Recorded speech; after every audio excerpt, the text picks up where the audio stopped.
మనం ఉన్న హోమ్ స్టేకి నుంచి అయితే ఉమ్లింగ్లో పోతున్నాం. అంకుల్ రూట్ చెప్తున్నాడు. భయ్యా బాయ్, థ్యాంక్ యూ. ఎట్లా పోతే నా బైక్కి అంకుల్ ఏం చెప్తున్నాడంటే ఉమ్లింగ్లో పోవడానికి 3 రూట్లు ఉన్నాయి. నీ బైక్ అందులో ఒక రూట్ సపోర్ట్ చేయదు, ఒక రూట్ సపోర్ట్ చేస్తుంది. అంటే ఇంకో రూట్లో కూడా పోవచ్చు, కాకపోతే ఏంటంటే చాలా ఇబ్బంది అవుతుంది, బాగా ఘాట్ రోడ్ ఉంటుందని చెప్పేసి నాకు గూగుల్ మ్యాప్స్ ఓపెన్ చేసి అది ఎంత ఘాట్ ఉందో ఆ ఘాట్ చూపించి ఒక అడ్రస్ అయితే చెప్పిండు. నేను న్యూమా అనే ఒక విలేజ్కి వచ్చిన. అంటే యాక్చువల్గా మనం ఎట్లా పోవాలనో అట్లా ఆధార్లో కాకుండా ఒక 20 కిలోమీటర్లు వేరే రూట్కి వచ్చిన. ఇక్కడనే పెట్రోల్ బంక్ ఉంటుంది. 300 కిలోమీటర్లు అప్రాక్సిమేట్లీ. కరూర్ నుంచి మొదలు పెట్టుకుంటే న్యూమా రాక పెట్రోల్ బంక్ లేదు. ఇక మీరు చూసుకోండి అవసరం అయితే ఎంత దూరం ఉంటుందని చెప్పేసి. ఈ న్యూమాలో మళ్ళీ మార్నింగ్ 8కి పెట్రోల్ బంక్ ఓపెన్ అవుతుందంట. ఫైనల్గా అయితే పెట్రోల్ బంక్ వచ్చినాం. ఇంకా 7:30 అవుతుంది ఇప్పుడే. ఇంకా ఎవ్వరు రాలేదు బంక్ వాళ్ళు.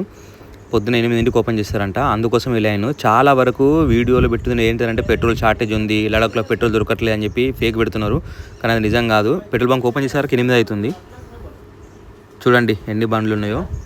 అందుకే 8కి ఓపెన్ అవుతుంది కాబట్టి ఆ లోపే వచ్చిన జనాలన్నీ బండ్లు సీరియల్గా పెట్టి పెట్రోల్ ప్రాబ్లం ఉంది అట్లా ఇట్లా అని చెప్పేసి వీడియోలు పెడుతున్నారు. అదంతా ఫేక్. 1 గంట రష్ ఉంటుంది, ఆ తర్వాత మొత్తం ఫ్రీగా ఉంటుంది.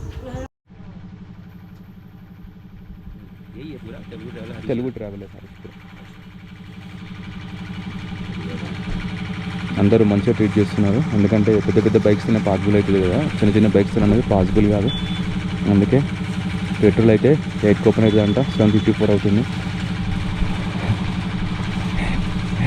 Thank you. నా సీరియల్ వచ్చే వరకు అరగంట అయింది. నా ముందు మొత్తం హిమాలయన్ బండ్లు ఉండే, ఒక 20-30 బండ్లు లైన్ పెట్టి మొత్తం అన్ని కొట్టించారు. అది గ్రూప్ అంతా ఒక్కటేసారి వచ్చే వరకు బంక్ మొత్తం జామ్ అయిపోయినట్టు అయిపోవడం. ఫైనల్గా పెట్రోల్ అయితే కొట్టించేసుకున్నా.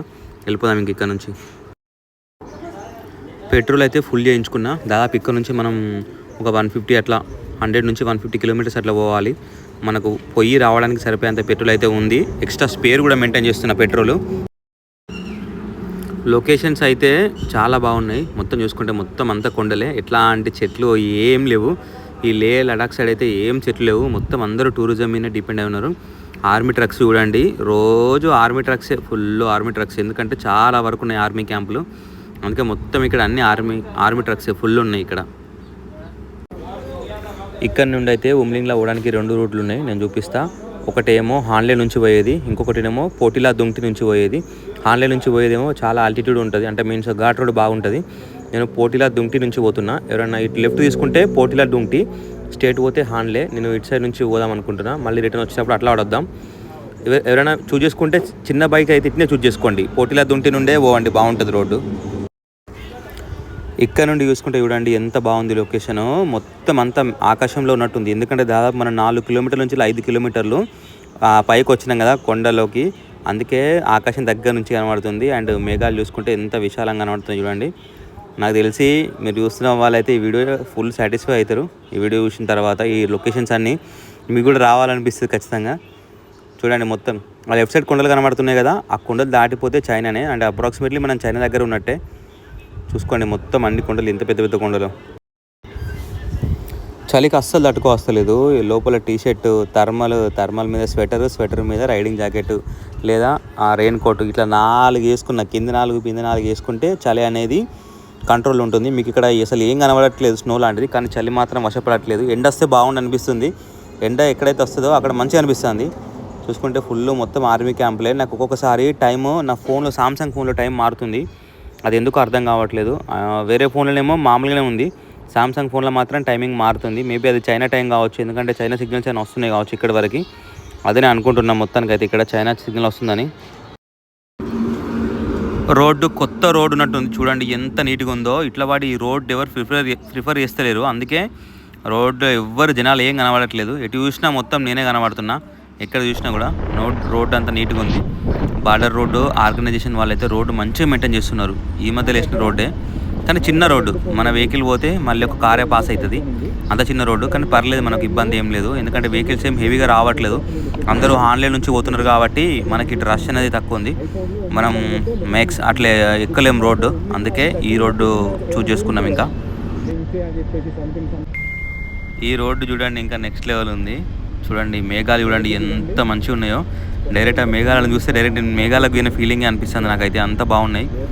మనకి ఇంకా స్నో కనబడాలంటే కొంచెం పైకి పోవాలి. ఎక్కడైతే మనం కిందికి ఉంటామో అక్కడ స్నో ఉంటుంది. మనం పైకి అయిన తర్వాత కొంచెం ఎత్తులోకి వెళ్తే అక్కడ స్నో వస్తుంది. చూడండి ముందు కొండ కనబడుతుంది. కొండ ఉంటే కొండను తవ్వి రోడ్డు వేసారు. ఇట్లా ఉంటే బెస్ట్.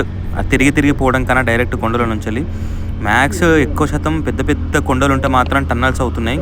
చూడాలి. నాకు ఇప్పటి వరకు అయితే ఒక ఓన్లీ అటల్ టన్నల్ వరకే తగిలింది. తర్వాత చిన్నవి ఒక తగిలినాయి. బాగానే టన్నల్స్ ఉంటాయి దేశంలో, అవి ఎక్కడున్నాయో చూద్దాం.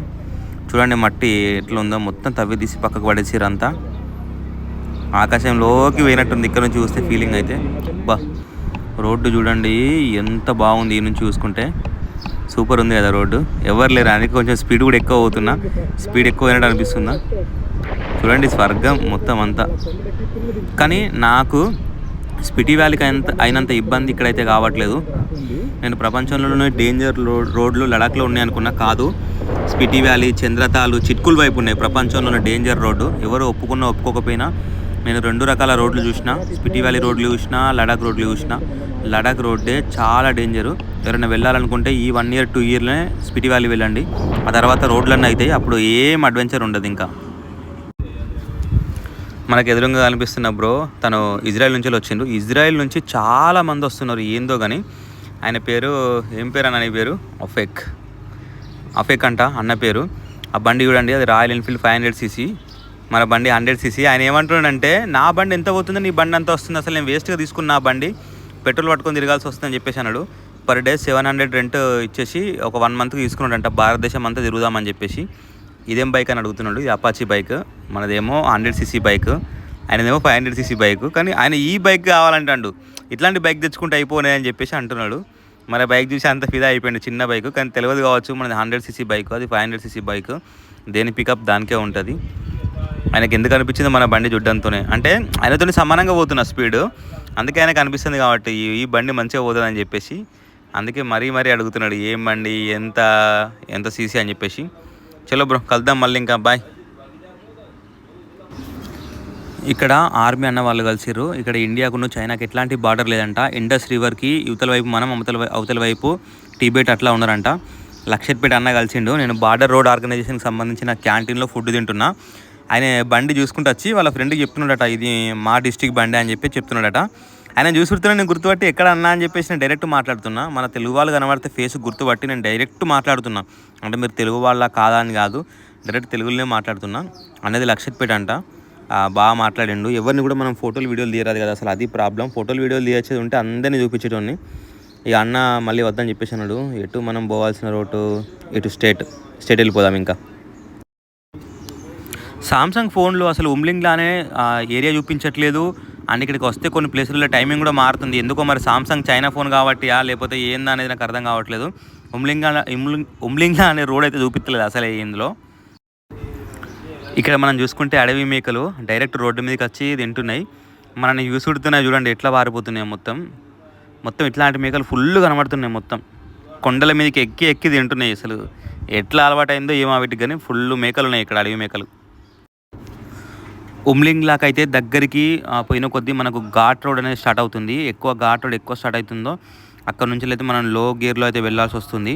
ఫస్ట్ గేర్, సెకండ్ గేర్, ఆ గేర్ యూజ్ చేయాల్సి వస్తుంది. ఎక్కువ ఘాట్ అయితే ఏం లేదు, ఒక 10 నుంచి 15 కిలోమీటర్ల వరకు ఏముంటుందట అంతే. ఈ ఘాట్ని మెల్లమెల్లగా చూడండి. గుర్రాలు, తెల్ల గుర్రాలు, ఈ గుర్రాల గాడిదల అర్థమవుతలేవు, అట్లనే ఇవి కంచెర గాడిదలు అంటారు కదా, మేబీ అవే అనుకుంటా. మన బైక్ అయితే స్లోగా పోతుంది. ఇట్లాంటి అప్పుడు ఇక్కడ అడవి జంతువులు ఉంటే మాత్రం మనం ఈజీగా, నా చిన్న బైక్ వాళ్ళు ఈజీగా టార్గెట్ అవుతారు. అట్లా చూసుకొని జాగ్రత్తగా వెళ్ళాలి ఇట్లాంటి ఏరియాలలో.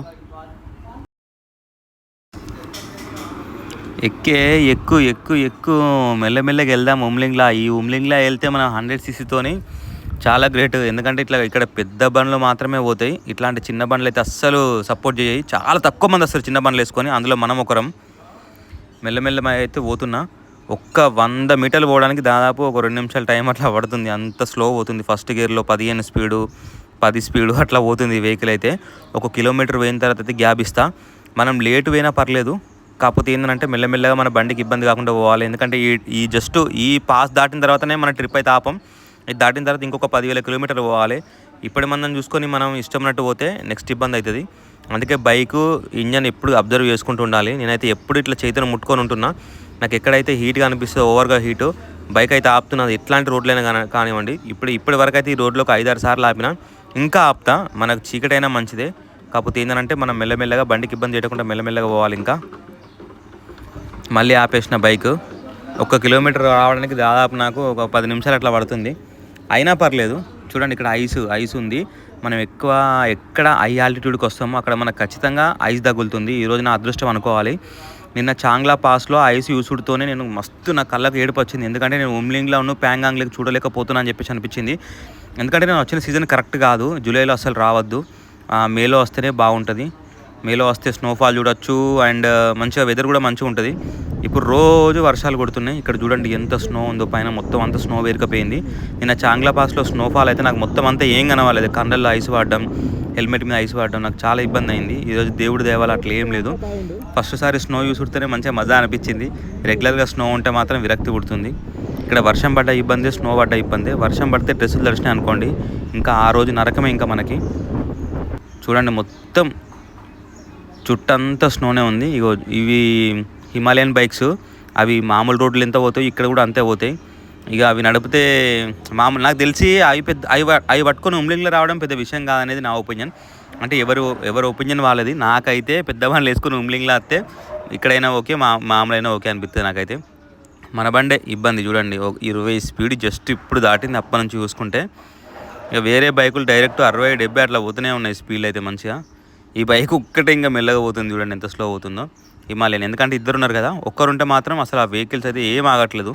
ఈ 300cc పైన ఏ బండ్లు ఉన్నాయో అవన్నీ అసలు ఎక్కడ కూడా కాంప్రమైజ్ కావట్లేదు.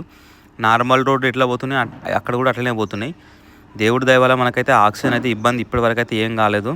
ఎందుకనంటే మనం ఇప్పటివరకు నాగాల్యాండ్, ఉత్తరాఖండ్ ఇవన్నీ చూసుకుంటూ స్పిటి వ్యాలీ ఇవన్నీ చూసుకుంటూ వస్తున్నాం కదా. అంటే హై ఆల్టిట్యూడ్ పోతున్నాం, మళ్ళీ లోకి వస్తున్నాం. ఇవన్నీ పోవడం వల్ల మనకి మంచిగా ఉంటుంది. ఇప్పటివరకు అయితే ఏం ఇబ్బంది కాలేదు. ఫైనల్గా అయితే ప్రపంచంలోనే అతి ఎత్తైన రోడ్డు మన ఇండియాలో ఉంది. ఆ రోడ్డు ఉమ్లింగ్లాకి అయితే వచ్చేసిన. ఎవరు రాయల్ ఎన్ఫీల్డ్ గ్లౌ దొరికినాయి. చాలామందిని అయితే అడిగిన ఇక్కడ ఎవరు హిమాయి కాదని చెప్పేసి అన్నారు. ఇంకా ఈ పక్కకు పెట్టేద్దాం. మనమైతే ఇప్పుడు ఉమ్లింగ్లాకి వచ్చినాం కదా, అందరూ ఎంజాయ్ చేస్తున్నారు. రీచ్ అయినందుకు పెద్ద పెద్ద బండ్లు వేసుకొని వచ్చారు అందరూ. చిన్న బండి ఇక్కడ మనదే, ఇంకెవరిది లేదు. వీళ్ళందరూ గ్రూప్ రైడ్స్ అన్నట్టు, అందరూ గ్రూప్లో కలిసి వస్తున్నారు మొత్తం అంతా. చూడండి ఉమ్లింగ్లా అని. ఇక్కడ కోసమే ప్రతి బైకర్ ఖచ్చితంగా వద్దామని చూస్తారు. ఎందుకంటే వేరే దేశం నుంచి కూడా వస్తున్నారు. ఎందుకంటే ఉమ్లింగ్లా అనేది ప్రపంచంలోనే ఎత్తైన రోడ్డు కాబట్టి ఇక్కడికి రోడ్డు ఉంది. మన అదృష్టం అనుకోవాలి నిజంగా చెప్పాలంటే. ఇజ్రాయెల్ నుంచి వెళ్ళి వేరే కంట్రీస్ నుంచి వస్తున్నారు. ఎందుకంటే ప్రపంచంలో ఎత్తైన రోడ్డు వాళ్ళు కూడా రైడ్ చేసినట్టు ఉంటుంది కదా, అందుకోసమే. ఇక్కడ చూసుకుంటే మనకు వరల్డ్ రికార్డ్ అని చెప్పేసి ఇక్కడ ఇస్తారు. Guinness of the world record అని చెప్పేసి ఇక్కడ షాప్ ఉంటుంది. 100 రూపీస్ ఇస్తే మనకు సర్టిఫికేట్ ఇస్తారు. మన బైక్ అయితే ఇక్కడ పెట్టేసిన, లగేజ్ అంతా రూముల్లో పెట్టేసిన. ఎందుకంటే బండికి బటన్ కావద్దని చెప్పేసి రూమ్లో పెట్టి ఉత్తగా ఒక బ్యాగ్ తీసుకుని వచ్చిన ఇంపార్టెంట్ సామాను. మా ఇజ్రాయెల్ ఫ్రెండ్ అయితే ఆక్సిజన్ సరిపోతలే అని చెప్పేసి అన్నాడు. నాకు కూడా ఆక్సిజన్ సరిపోతలేదు. ఫొటోస్ దిగినాం, వీడియోలు అన్నీ తీసుకున్నాం. ఇంకా కొంచెం తలను వచ్చినట్టు, వామిటింగ్ వచ్చినట్టు అంత ఇట్లనే అవుతుంది. ఒక 20 మినిట్స్ అట్లా ఉన్నాం. ఈ నుంచి వెళ్ళి ఇంకా కిందికి వెళ్ళిపోతాం. చాలా హ్యాపీగా ఉంది. ఎందుకంటే ప్రపంచంలోనే అతి ఎత్తైన రోడ్డు ఉమ్లింగ్లా అయితే రీచ్ అయిపోయినా మన హెచ్ఎఫ్ డీలక్స్తోని. ఫోటోలు దిగినా, చాలా ఎమోషనల్ అయినా నేనైతే. ఎందుకనంటే అంతే, ఇంకా అది ఎప్పటి నుంచో మన డ్రీమ్ ఉన్నది అన్నట్టు. అంటే కార్దుంగ్లా అవన్నీ చూడాలని చెప్పేసి, ఇక కార్దుంగ్లా కన్నా టాప్ ఇది ఉమ్లింగ్లా అని చెప్పేసి. కాబట్టి వచ్చేసినాం. నెక్స్ట్ ఒక 2-3 సంవత్సరాల తర్వాత మిగ్లా అనేది అవుతుంది. దీని రికార్డు కూడా పోగొడతారు. ఇప్పుడు అసలు మిగ్లా పోదామని చూసినా కానీ రోడ్డు బంద్ చేసిర్రు, ఆ బోర్డు తీసేసిర్రు. ఎందుకంటే రోడ్డు వేయలేదు మిగ్లాకి. మనం ఇప్పుడు కిందికి వెళ్తున్నా, ఎందుకంటే విపరీతమైన తలనొస్తుంది. ఆక్సిజన్ వాడాలి అన్నంత అవసరం అయితే ఏం రాలేదు. ఆక్సిజన్, కర్పూరం ఇవంతున్నాయి. మన బాడీని మొత్తం హైట్కి మళ్ళీ కిందికి మీదకి తీసుకుపోయినా ఇన్ని రోజులు కాబట్టి కొంచెం ఓకే, ఇబ్బంది ఏం కాలేదు. ఇంకా ఫైనల్గా ఉమ్లింగ్లో అయితే రీచ్ అయిపోయినా. ప్రపంచంలోనే అతి ఎత్తైన రోడ్డు చూడండి ఎట్లుందో, ఎంత చిన్నగా ఉందో. ఈ రోడ్డు నుంచి అయితే ఇప్పుడు కిందికి వెళ్ళిపోతున్నా.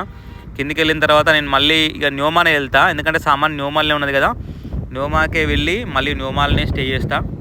స్నో చూడండి ఎంత విపరీతమైన స్నో ఉన్నదో. నా అదృష్టం ఇలా స్నోఫాల్ కాలేదు. స్నోఫాల్ అయితే రోడ్డు మీద బ్లాక్ ఐస్ లెక్క ఫామ్ అయ్యి మన బండి చిన్న టైర్లు కదా స్కిడ్ అవుతూ ఉంటాయి. కార్లు అయితే సపోర్ట్ చేస్తే అట్లాంటప్పుడు చైన్లు వేసుకొని వస్తారు. కార్దుంగ్లా సైడ్ అయితే ప్రజెంట్ స్నోఫాల్ అవుతుంది. బైక్స్ ఏం అలో చేస్తలేరు. ఒకవేళ బైక్స్ పోవాలనుకుంటే అవి ట్రక్కులు, ఒకవేళ మన 4x4 వెహికల్స్ వేసుకొని కొంటూ పోవాలి. అది చూడాలి ఏమైతే అని చెప్పేసి కార్దుంగ్లో వెళ్ళడం అద్దాన్ని ఆలోచిస్తున్నా. ఎందుకంటే కార్దుంగ్ల కన్నా హైయెస్ట్ రోడ్ అయితే టచ్ చేసినాం కదా, అట్లా ఆలోచిస్తున్నా. ఇంకా ఇప్పుడు కిందికి అయితే వెళ్దాం, మస్తు తలనొస్తుంది, వెళ్ళిపోదాం ఇంకా కిందికి. ఫైనల్గా అయితే కిందికి వచ్చేసిన. కింద ఎట్లున్నా చూడండి, ఐస్ లేదు, ఏం లేదు, దానికి దీనికి సంబంధమే లేనట్టుంది. ఎక్కడైతే మనం హై ఆల్టిట్యూడ్ పోతామో ఆ హై ఆల్టిట్యూడ్ పోయినప్పుడు ఖచ్చితంగా అక్కడ స్నో అయితే ఉంటుంది. ఎక్కడ కిందికి వస్తామో అక్కడ ఉండలేదు. వర్షం ఒకటే 5 నిమిషాలలో ఉంటుంది, మబ్బులు చూసుకుంటూ పోవాల్సి వస్తుంది.